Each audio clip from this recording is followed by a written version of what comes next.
Erokamana Cynthia Onyango wadhi nyime kama koro en fuongruok ne jogedo mani kod tiegruok to pok opuodhi e kaunti ma Kisumu bang' kambi matayo gedo mag ute ma nengogi ogonyore katiyo kanyakla gi piny owacho chako chenro mar chiwo negi oboke ma puodhogi matiyo tijgi.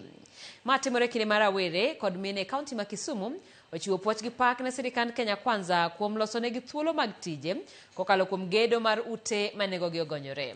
Lydia Okeyo nigi ler. En chenro makoro kelo konyruok ne jolony e sekta mar gedo e kaunti ma Kisumu. Chenro mar gedo mag ute mane ogonyore ma itayo kod sirikal. Chenro ni osendik e tich jotije mohew 1,200 man kod lony to kata kamano pok nopuodh gi matayo chenro mar gedo ka koro ni to konyruok olor.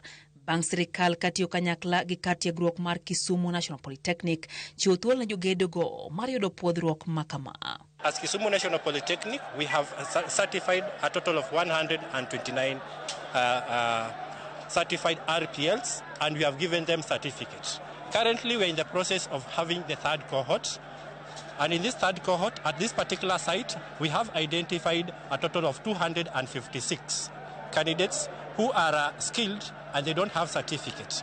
We have already done the screening process, and towards the end of this particular year, we will be calling and we'll be assessing them. Jotije gi oduoko erokamano ne jatend piny Kenya William Ruto kuom kawo okang' mar kelo chenro makama ma onywando nyaka joma mine mawacho ni chenro ni ogologi e kwecho kendo sane ginyalo pidho familia maggi. Aduoko ne rais marwa erokamano kuom kelo projects ni omiyo wanyalo chiemo kata kok wakwayo ng'ato kaka wajoma mine. Omiyo wan kwayo marwa kaka jo Kisumu wakwayo bwana rais ni ka Nyasaye oyie mochako donjo 2027 kaka odhi donjo ni omedwa affordable kendo mondo mi wayud kaka wanyalo yudo our daily bread. Rawere ma bende oyudo thuolo matie sekta ni mar gedo bende opo chenro ni magiwacho ni osechiwo negi thuolo mar nwang'o yuto maggi kendo duoko piny njore ma osebedo ka otimonewa e kaunti no.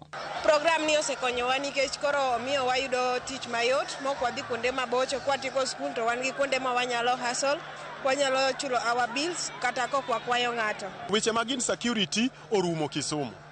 Nikech ang'o vijende oyudo kama giwuok gokinyi ka gidhiye karomo odhiambo ng'ato oseloso gimoloso. Kibiro ka on Saturday ibiro yudo ko chumi dhi maber Kisumu ka sawa nikech ichulowa every Saturday. To kochulwa iyudo ka joma no okawo gik moko kucho dhi chulo, joma nigi school fees bende dhi chulo, koro wadak e ngima maber.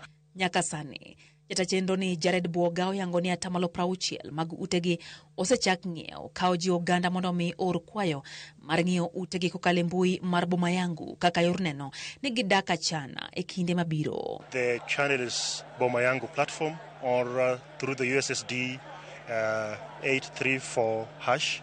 It is *834 hash. Yes, so once you have logged in there, you register with 200 shillings. Then the rest of the prompts will be given once you are on that platform. Chenro ni mar gedo mar ute mane ogonyore e kaunti ma Kisumu biro neno ni oger ute maromo 2,384 e nengo mar $5.8. Lydia Okeyo, Ramogi TV, Nairobi. Fuok maduong' medo mienjo